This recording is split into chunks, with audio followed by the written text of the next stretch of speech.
Në gjykatën themelore në Prishtinë është zhvilluar procesi gjyqësor ndaj Nikol Blazhde, i njohur si Nikol Gjufka, dhe i Ledi Zagollës, të akuzuar për veprën penale nxitje e urrejtjes dhe përçarjes. Sipas këtij akuzës, ka më parë të ngritur nga Prokuroria Speciale e Republikës së Kosovës, të pandehurit është dyshuar se përmes veprimeve dhe deklaratave publike të tyre kanë nxitur tensione në bazë fetare dhe etnike, në lidhje me çështjen që lidhen me funksionimin e një statusi të një objekti kishtar ortodokës në Kosovë.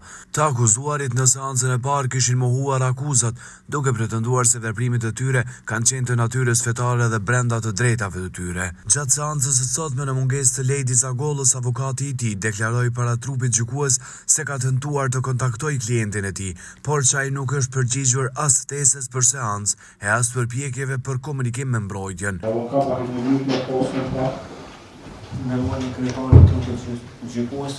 Unë disa herë kom tentu me kontaktu me të mbrojtën e tem, por ka qenë pa qafshë. Në anën tjetër, i akuzuari Nikol Blazhde deklaroi se ka pasur komunikim me Zagollën kohë më parë dhe se sipas tij ai ndodhet në një manastir në Afin.